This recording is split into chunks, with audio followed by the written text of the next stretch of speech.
এখনও বসিনি, মা খাবার দিচ্ছিলাম, বলছিলাম বসে যেতে। তারপর আমি খাওয়া দাওয়া শেষে মাত্র উঠলামই, তারপর দেখলাম আমার কাকিমুনি লোকনাথ আশ্রম থেকে প্রসাদ নিয়ে এসছে। তারপর সন্ধ্যায় রোজের মতো গেছিলাম হাঁটতে।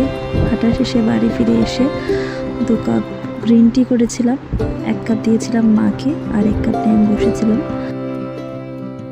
আর সেদিন ছিল আইপিএলের ফাইনাল ম্যাচ, তো দেখে তো মনটা এমনিতেই ভালো হয়ে গেল। যেদিন থেকে আমি আইপিএল দেখি বা বুঝি, ওদিন থেকে আমার ফেভারিট টিম ছিল সিএসকে আর আরসিবি। সিএসকে তো অনেকবার উইনার হতে দেখেছি, বাট আরসিবি এই ফার্স্ট উইনার হয়েছে, আমরা সবাই জানি। তো দেখে ভীষণ ভীষণ ভালো লাগছিল।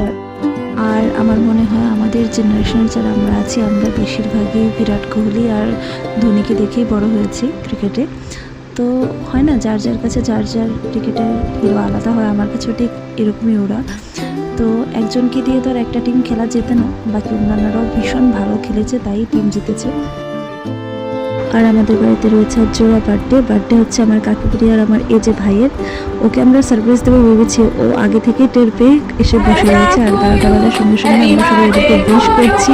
এখন ওদের কেক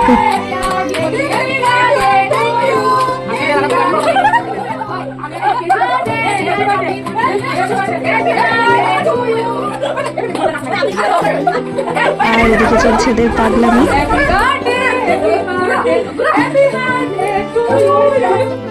আর এই হচ্ছে আমাদের বার্থডে কেক, এই বার্থডের জন্য।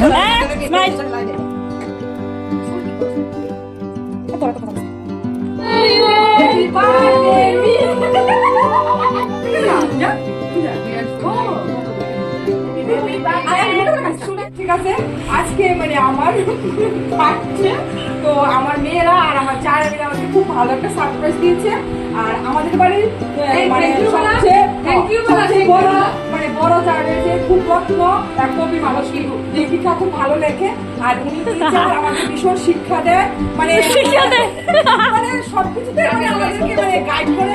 আর এই যে আমাদের বাড়ির ডক্টর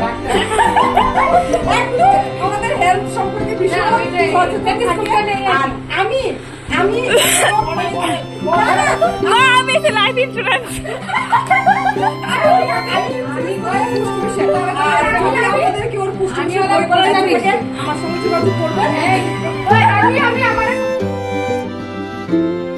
আর আজকে আমাদের বাড়িতে আবার রাত্রে 3টে নাইট কুইন ফুলও ফুটেছিল। তো আজকের জন্য এই পর্যন্তই, দেখা হচ্ছে পরবর্তী একটা ব্লগে। ততক্ষণের জন্য সবাই ভালো থাকবেন, টাটা।